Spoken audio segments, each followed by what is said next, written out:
వందే శంభుముమాపతిం సురగురుం వందే జగత్కారణం వందే పన్నగభూషణం మృగధరం వందే పశూనాం పతిం వందే సూర్యశశాంకవక్నినయనం వందే ముకుందప్రియం వందే భక్తజనాశ్రయం చ వరదం వందే శివం శంకరం. ఓం నమః శివాయ. అమృత కలశం కార్యక్రమంలో గృహప్రవేశ అంశానికి స్వాగతం.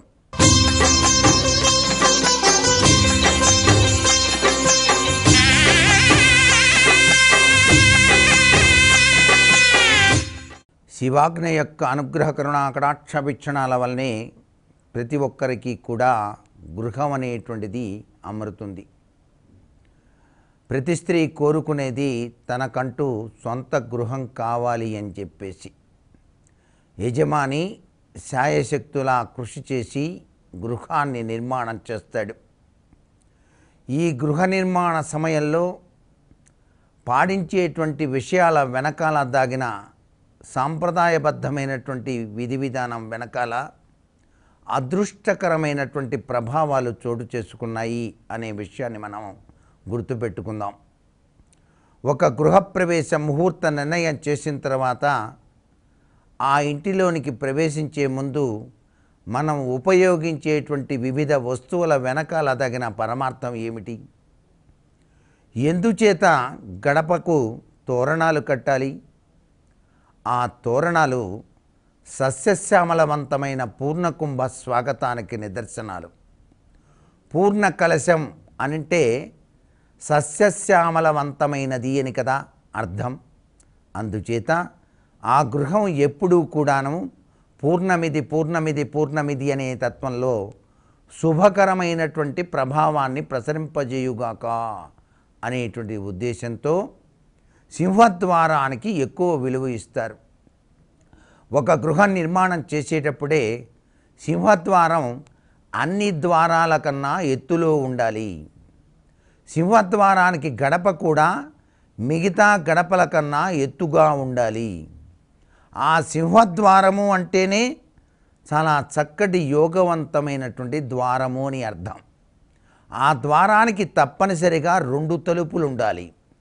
2 వైపులా కూడా 2 కిటికీలు ఉండాలి. ఒక శరీరానికి ఏ విధంగా ముక్కు, నోరు, కళ్ళు, చెవులు ఉన్నాయో, చేతులు ఇవన్నీ కూడా పరమేశ్వరుడు సృష్టించాడో, అలాగే గృహానికి మన శరీరానికి అవినాభావ సంబంధం ఉంటుంది. అందుచేతనే సింహద్వారము అనగానే 2 కళ్ళు కూడాను 2 తలుపులు. ఈ శరీరం అంతా సింహద్వారమే. ఇక చెవులు అనేటువంటివి 2 కిటికీలు కింద లెక్క. ఇటీవల కాలంలో చాలామంది సింహద్వారానికి తలుపులు పెట్టేటువంటి విషయంలో ఒకే ఒక తలుపు వాడుతున్నారు. అది అంత మంచిది కాదు అనేటువంటి విషయం కూడా ఇక్కడ మనం గుర్తుపెట్టుకోవాలి. సింహద్వారం పైన దేవతా విగ్రహాల్ని చెక్కిస్తున్నారు. గణపతి లేక లక్ష్మి, సరస్వతి ఇట్లాంటి విగ్రహాలు చెక్కించడం కూడా అంత మంచిది కాదు. సింహద్వారము పైన గడప పైన మాత్రం విఘ్నేశ్వరుడు, స్వస్తికు, ఓంకారం అనేటువంటి సింబల్స్ చెక్కిస్తే సర్వసంపదలు కూడా ఆ గృహానికి సిద్ధిస్తాయి అని శాస్త్రం. తలుపుల మీద మాత్రం ఎటువంటి పరిస్థితుల్లో కూడాను దేవతా సంబంధమైన విగ్రహాలు చెక్కించరాదు. ఎందుకని అంటే దీని వెనకాల తగిన పరమార్థం అత్యంత అద్భుతవంతమైనది.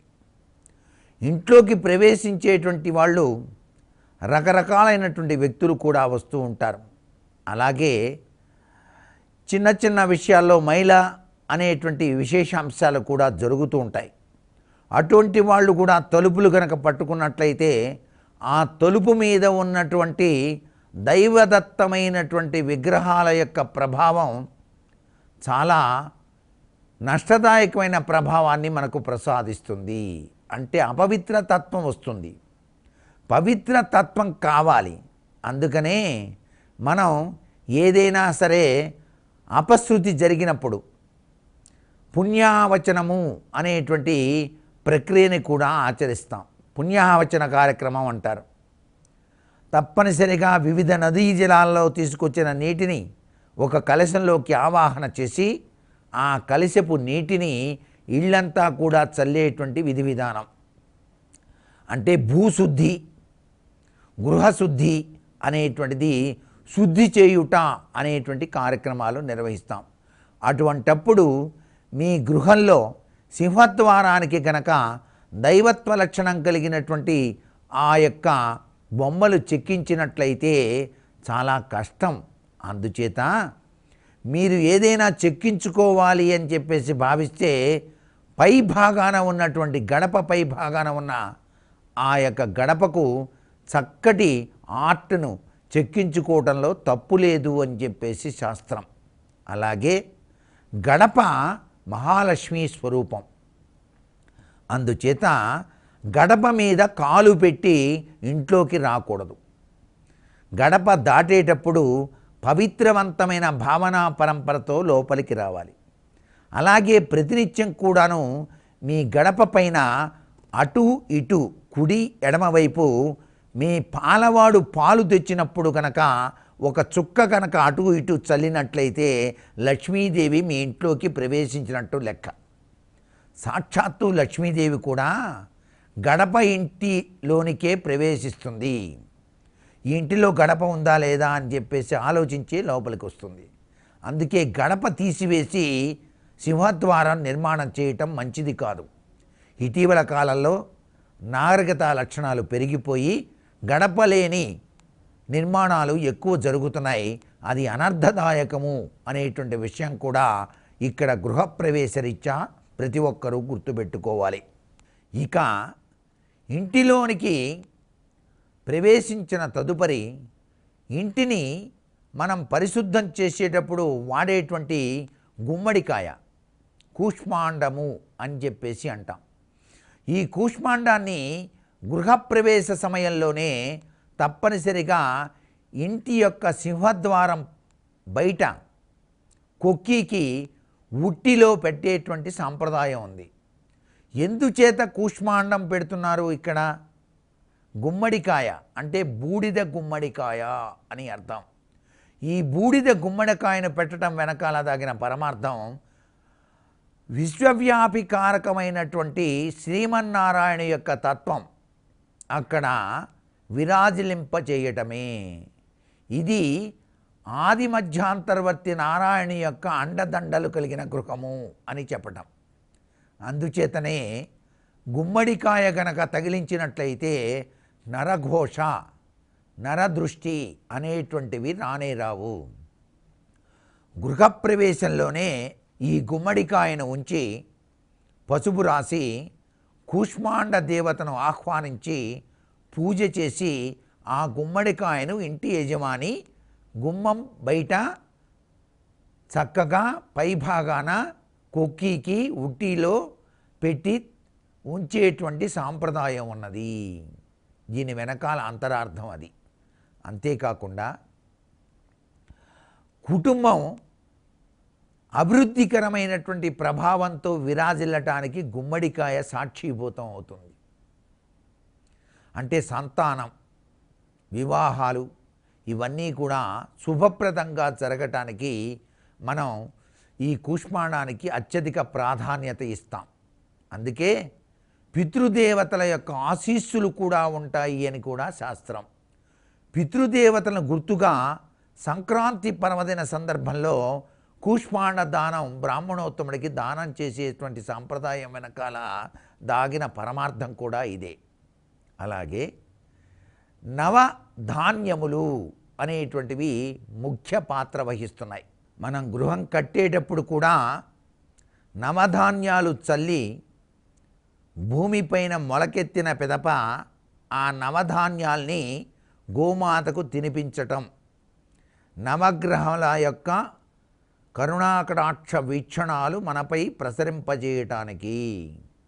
అలాగే నవధాన్యాలు ఆ గృహప్రవేశ సమయంలో కొబ్బరికాయ కొట్టి 2 గడపలకి కూడాను 2 వైపులా నిమ్మకాయని పసుపు కుంకుమలో అద్ది వదలటం వెనకాల దిష్టిదోష ప్రక్రియతో పాటుగా భూమాత యొక్క అనుగ్రహ కరుణాకటాక్ష వీక్షణాలు, ఈ ఇల్లు సకల సంపదలకు నిలయం కావాలి అనేటువంటి సాంప్రదాయ లక్షణం వెనకాల నవధాన్యాల్ని ప్రతి గృహంలోనూ కూడా ప్రతి గదిలో కూడాను 4 వైపులా 4 దిక్కుల్లో చల్లేటువంటి ప్రక్రియ. ఇక దేవతా తత్వరీత్యా గనక ఆలోచించినట్లయితే ఈశాన్యం ఈశ్వర స్థానం అని చెప్పేసి అన్నారు. ఈ ఈశ్వర స్థానం అత్యంత పవిత్రవంతంగా ఉంచుకోవాలి. అందుచేతనే ప్రతి గృహంలో కూడా ఈశాన్య గదిలో దేవతామూర్తులను ఉంచి నిత్యము కూడా అర్చన చేసేటువంటి సాంప్రదాయ లక్షణం ఉంది. ఇటీవల కాలంలో చాలామంది వివిధ రకాలైనటువంటి దేవతామూర్తులను తీసుకొచ్చి తమ యొక్క గృహంలో ఉంచుకొని పూజ చేస్తున్నారు. ఆ దేవతామూర్తులు కూడాను అత్యంత ఎత్తు కలిగినటువంటి సైజులో ఉండటం శ్రేయోదాయకం కాదు. మీరు గృహంలో పూజ చేసేటప్పుడు పూజా మందిరాన్ని ఏర్పాటు చేసినప్పుడు పూజా మందిరంలో అమర్చవలసినటువంటి ఆ చిత్రపటములు లేక విగ్రహముల యొక్క ప్రభావం గృహ యోగానికి చాలా చక్కగా సహకరిస్తాయి. అవి ఏ విధంగా అమర్చాలి అంటే ఈశాన్యమూల శివపార్వతుల కుటుంబం ఉన్నటువంటి ఫోటో పెట్టాలి మీ యొక్క పూజా మందిరంలో. దాని కిందండి ఆ శివపరమాత్మ కుటుంబం ఉన్నటువంటి ఫోటో ఉన్నది కదా, దాని కింద చిన్న విగ్రహం, అది కూడా తెల్ల జిల్లేడు వేరుతో చేసినటువంటి గణపతిని మీరు గనక ఈశాన్యమూల గనక ఉంచినట్లయితే మీ గృహంలో ఎటువంటి వాస్తు దోషము కూడా మిమ్మల్ని ఏమీ చేయదు. అంటే తెలిసి తెలియక ఏదైనా చిన్న చిన్న పొరపాట్లు జరిగినట్లయితే ఆ దోషభూయిష్టమంతా కూడా వినాయకుడు అక్కడ తెల్ల జిల్లేడు వేరుతో అర్క గణపతి తన వంతు కర్తవ్యాన్ని నిర్వహిస్తాడు. అలా ఉంచిన పిదప ఏ దేవతా ఫోటోలు పెట్టినా ఆ దేవతా విగ్రహాలకి అనుసంధానమైనటువంటి దేవతామూర్తుల యొక్క ఫోటోనే పక్కన ఉండాలి. ఇప్పుడు శివుణ్ణి పెట్టారు, పార్వతీదేవిని పక్కన పెట్టాలి. అంతేగాని లక్ష్మీదేవిని తీసుకొచ్చి శివుడి పక్కన పెట్టం కదా. అలాగే విష్ణుమూర్తిని పెట్టారు, విష్ణుమూర్తికి సంబంధించిన లక్ష్మీదేవి ఫోటో ఆయన పక్కనే ఉండాలి. షిర్డీ సాయిబాబా వారిని కూడా ఆ యొక్క మందిరంలో ఒకచోట ఏర్పాటు చేసుకోవచ్చు. ఇక విగ్రహాలు ఉన్నాయి చూసారా, వెండి విగ్రహాలు కానీ లేకపోయినట్టయితే కంచు విగ్రహాలు కానీ ఇవన్నీ కూడా మీ యొక్క యజమాని బొటనవేలు సైజు అంతా, ఈ సైజు మించి ఉండకూడదండి. ఈ సైజు మించి విగ్రహాలు గనక మీ పూజా మందిరంలో ఉన్నట్లయితే దేవతా తత్వం వచ్చేస్తుంది అక్కడ, అంటే దేవాలయ తత్వం వచ్చేస్తుంది. దేవాలయంలో నిత్యోత్సవం, వారోత్సవం, పక్షోత్సవం ఇవన్నీ చేస్తారే, అలాగే మీ ఇంట్లో కూడా జరపాల్సి వస్తుంది. ఈ యొక్క కార్యక్రమాలన్నీ మనం గృహంలో నిర్వహించడం కష్టం కాబట్టి చిన్ని విగ్రహాలని కనుక ఉంచినట్లయితే చక్కగా నిత్య ఆరాధన చేసుకోవచ్చు, అర్చన చేసుకోవచ్చు. శివలింగం ఉంచుకొని నిత్యం అభిషేకం చేసేటువంటి వాళ్ళు ఎవరైనా సరే చిన్న సైజు స్ఫటికలింగం కానీ లేకపోయినట్లయితే బాణలింగం కానీ లేకపోయినట్లయితే పాదరసలింగం కానీ ఒకటే ఉంచాలి. ఎక్కువ లింగాలు కూడా పనికిరావు. అలాగే వినాయకుళ్ళు కూడా నాకు చాలా ఇష్టం అండి, ప్రీతి అని చెప్పేసి పూజా మందిరంలో ఇష్టం వచ్చినట్టు వినాయకులు అందరినీ పెట్టకూడదు. 32 వినాయకుల్ని పెడుతున్నానండి, 32 అవతారాలు కదా అని చెప్పేసి ఖర్చు అధికమైపోతుంది అంటోంది శాస్త్రం. అందుచేత ఒక వినాయకుడే ఉండాలి, ఒక లక్ష్మీదేవి ఉండాలి, ఒక శివలింగం ఉండాలి, ఒక దక్షిణావృత శంఖం ఉండాలి. దక్షిణావృత శంఖం ఏ ఇంట్లో ఉంటే ఆ ఇంట్లో అష్టైశ్వర్యాలు వస్తాయి. దక్షిణావృత శంఖంతో కనుక అభిషేకం చేస్తే పరమేశ్వరుణ్ణి సర్వవిధ సంపదల్ని కూడా ప్రసాదిస్తాడు. ఇలా మీరు మీ పూజా మందిరంలో చక్కగా విగ్రహాలు అమర్చుకోండి. ఇక మీరు దేవతా సంబంధమైనటువంటి అర్చన చేసేటప్పుడు వాడేటువంటి కుందుల విషయంలో గృహిణి ప్రముఖ పాత్ర వహించాలి. మీకు తెలియక స్టీలు కుందిలో కనుక దీపారాధన చేశారనుకోండి, అష్టదరిద్రాలు మీ ఇంట్లోనే ఉంటాయి. తస్మాత్ జాగ్రత్త. ఎప్పుడూ కూడా స్టీలు కుందితో దీపారాధన చేయరాదు. వెండి కుంది, పంచలోహాల కుంది, ఆ కుంది సైజు కూడాను ఎత్తులో ఉండాలి. కనీసం మీ యొక్క ఈ చెయ్యి మొదటి నుంచి ఈ చెయ్యి చివరి వరకు ఎంతైతే సైజు ఎత్తుందో అంత సైజు ఎత్తులో ఉండేటువంటి విధంగా మీరు కుందులు ఏర్పాటు చేసుకోండి. ఆ కుందులు కూడా మీ పూజా మందిరంలో ఎడమవైపు కుడివైపు 2 కుందులు ఉంచాలి. ఆ కుందికి 5 వైపులా కూడాను 5 ఒత్తులు వేసే విధంగా ఉంచుకోవాలి కుంది. ఎందుకంటే మనది పంచకళ్యాణార్థ తత్వం కదా, అగ్ని వాయువు భూమి నీరు ఆకాశం కదా. ఈ 5 అక్కడ ఉన్నాయి, అక్కడ దీపాన్ని పెట్టాలి. అలా వెలిగించినట్లయితేనే మనకు జీవన్ముక్తి కలుగుతుంది. అంతేగాని ఒత్తుల దగ్గరికి వచ్చేటప్పుడు పొదుపు వహించి 2 ఒత్తులు వేయటం మంచిది కాదు. గృహంలో ఎప్పుడు ఒత్తులు వెలిగించినా 5 ఒత్తులు, 2 కుందుల్లో కూడాను 5, 5, 10, ఒక ఆత్మ ఒత్తి, ఒక ఒత్తిని వెలిగించేటువంటి ఒత్తి మరొకటి, మొత్తం కూడాను ఇక్కడ 5, 5, 10, 11, 12. ఈ 12 నిత్యం కూడా మనకు కనిపించాలి. అర్చన చేసేటువంటి విధి విధానంలో, దీపారాధన చేసేటువంటి విధి విధానం కూడా ప్రతి గృహిణి తెలుసుకోవాలి. ఏ విధంగా చేయాలి? మొట్టమొదటిసారిగా నువ్వుల నూనె వేయాలి. అంతేగాని ఒత్తులు వేసి నువ్వుల నూనె వేయకూడదు. ఒత్తి వేసి నువ్వుల నూనె వేస్తే ఏమవుతుంది?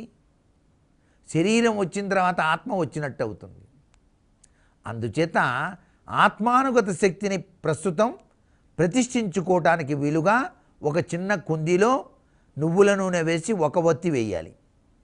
తరువాత 5 ఒత్తులు కూడాను మీరు వెలిగించేటువంటి పెద్ద కుందిలో ఉంచుకోవాలి. 2, 5, 5, 5, 10 ఒత్తులు.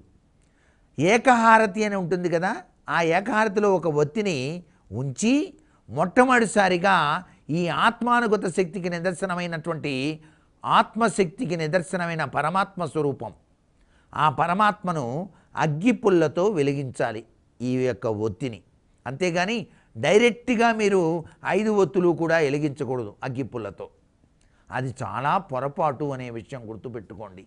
ఇలా వెలిగించిన తర్వాత ఏకహారతి ఉంది కదా, ఏకహారతిలో ఒత్తి ఉంది కదా, ఆ ఒత్తిని తీసుకొని ఈ ఒత్తి వెలిగించి ఈ 5 ఒత్తులు కూడా కుడి నుంచి ఎడమకు క్లాక్ వైజ్డ్ సిస్టంలో వెలిగించాలి. గుర్తుపెట్టుకోండి ఇదంతా కూడా.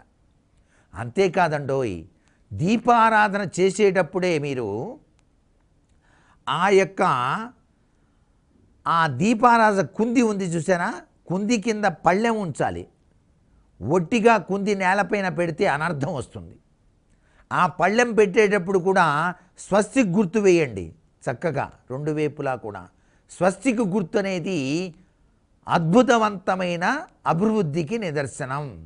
అలా స్వస్తిక్ గుర్తు వేసి పళ్ళెం ఉంచి, పళ్ళెం పైన ఆ ప్లేట్లో కుందిని ఉంచి నూనె వేసి 5 ఒత్తులు వేసి ఇక్కడ ఏక హారతి, మళ్ళీ ఒక ఏకవత్తి ఉంటుంది కదా, మొట్టమొదటిసారిగా ఏకవత్తిని వెలిగించి ఈ యొక్క ఏకహారతితో ఆ ఒత్తిని వెలిగిస్తూ 5 ఒత్తులు కూడా వెలిగించి తరువాత కుంకుమ బొట్టు పెట్టి ఆ యొక్క కింద భాగాన ఈ యొక్క దీపారాధన చేసేటువంటి కుంది కింద భాగాన పుష్పాన్ని ఉంచాలి.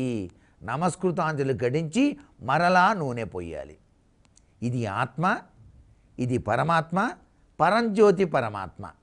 ఆత్మను పరమాత్మతో ఏకం చేసి పరంజ్యోతి పరమాత్మ తత్వంలోకి మేము వెళ్తున్నాం అని చెప్పటమే ప్రతివారు ఇంటిలో నిర్వహించేటువంటి దీపారాధన వెనకాల దాగిన పరమార్థం.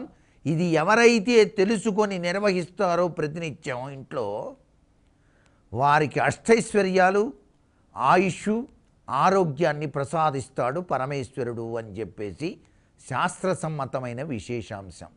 అలాగే ప్రతి గృహిణి కూడా ఉదయం పూట దీపారాధన చేసేటప్పుడు తప్పనిసరిగా ఉత్తరపు వాకిలి గుమ్మం తెరిచి దీపారాధన చేయాలి. సాయం సంధ్యా సమయంలో దీపారాధన చేసేటువంటి వాళ్ళు దొడ్డి వాకిలి తలుపు మూసివేసి దీపారాధన చేయాలి. ఎందుచేతనంటే దొడ్డి గుమ్మం నుంచి దురదృష్ట దేవత, నిద్రాదేవత వస్తుంది కాబట్టి ఆ ఇంటిలోకి ప్రవేశించకుండా అని అర్థం. ఈ విధంగా ఆచరిస్తూ తులసి కోటకు గృహంలో ఎక్కువ ప్రాధాన్యత ఇచ్చారండి. తులసి దివ్యవంతమైనటువంటిది కాబట్టి తులసి కోట వద్ద తప్పనిసరిగా ప్రతి సాయం సంధ్యా సమయంలో విష్ణుమూర్తికి ఇష్టమైనటువంటి ముగ్గు అంటే శంకుచక్రాల ముగ్గు వేసి దీపారాధన అనేటువంటిది మట్టి ప్రమిదలో కూడా చేయవచ్చు. ఇలా చేసి తులసిమాతకు నమస్కారం చేస్తే చాలు, ఆ ఇంటి ఇల్లాలు సౌభాగ్య సిద్ధిరస్తూ అంటుంది ఆ చక్కని తల్లి. ఇంత గొప్ప విశేషాత్మకమైనటువంటి ప్రభావం గృహంలో గృహిణి నిర్వహించవలసినటువంటి విశేషాంశంగా గుర్తిరగాలి. అంతేకాకుండా ప్రతి శుక్రవారం మర్చిపోకుండా లక్ష్మీదేవిని అర్చన చేసినప్పుడు ఆవు పాలతో చేసినటువంటి పొంగలి నైవేద్యంగా సమర్పించేటువంటి సాంప్రదాయం గనక ఏ గృహిణి అయితే నేర్చుకుంటుందో ఆ ఇంట్లో శ్రీలక్ష్మి తాండవిస్తుంది. చక్కగా ఆ లక్ష్మీదేవి యొక్క దివ్యవంతమైన అనుగ్రహ కరుణా కటాక్ష వీక్షణాలు ఎల్లవేళలా ఉంటాయి. గృహమే కదా స్వర్గసీమ అన్నారు. అంటే ఆ స్వర్గం అనేటువంటిది ఈ గృహంలో ఉండటానికి గృహలక్ష్మి పాటించవలసిన నియమాలు ఇవన్నీ కూడాను. మరికొన్ని ముఖ్య విషయాలు రేపటి కార్యక్రమంలో తెలుసుకుందామా? మరి సర్వే జనా సుఖినో భవంతు.